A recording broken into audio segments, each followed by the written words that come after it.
सरकार अतिशय दुटप्पी भूमिका घेते आहे. विद्यार्थ्यांचा एवढा छळ करून सरकारला काय मिळतंय कुणास ठाऊक. पण जर 7 महिन्यापासून पीएसआयच्या परीक्षेचं ही मंडळी, ही एमपीएससीच्या परीक्षेसाठी हे मंडळी तुमच्याकडे आले, तुम्हाला डिमांड केली, तुमच्याकडे त्या ठिकाणी फाईल मुख्यमंत्र्यांच्या टेबलावर आहे असं आम्हाला कळतं आहे. तर मग ह्या विद्यार्थ्यांचे हाल कशाला करताय तुम्ही?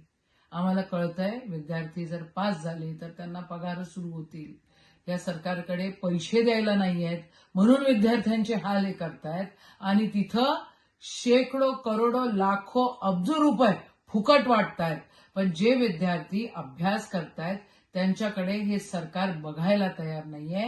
ही दुटप्पी भूमिका सरकारची आहे आणि या सरकारच्या भूमिकेचा आम्ही निषेध करतो. काँग्रेस पक्ष म्हणून आम्ही विद्यार्थ्यांच्या सोबत आहे आणि आदरणीय मुख्यमंत्र्यांकडे जर ती फाईल आहे तर त्यांनी ताबडतोब वयोमर्यादा वाढवण्याची फाईल ताबडतोब त्यांनी सही करून हा GR काढला पाहिजे अशी सगळ्या विद्यार्थ्यांची डिमांड आहे. नाहीतर खबरदार राखा तुम्ही, हे आंदोलन इथं संपणार नाही, हे होत राहील. न्यायासाठी हे आंदोलन आहे आणि न्याय मिळाल्याशिवाय त्या ठिकाणी कोणीही गप्प बसणार नाही.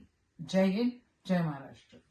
संपूर्ण महाराष्ट्रात आज अनेक विद्यार्थी पीएसआयची परीक्षा देण्यासाठी एमपीएससी मार्फत प्रयत्न करत आहेत. परंतु त्यांची जी वयोमर्यादा आहे ती वाढत आहे आणि जे काही सरकार आहे ते सरकार त्यांची वयोमर्यादा वाढवण्यासाठी GR काढत नाही. आणि यासाठी अनेक विद्यार्थ्यांनी म्हणजे पुण्यात आंदोलन झालं, आज आमच्या अमरावती शहरात सुद्धा आंदोलन चालू आहे आणि हे असे आंदोलन पेटत आहे.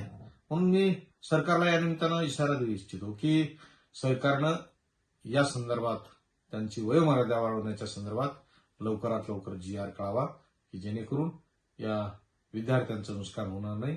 विद्यार्थी हे परीक्षेला पुन्हा बसून आपली पुन्हा ती परीक्षा देऊन पास होतील आणि अनेक कुटुंब आज बसतील.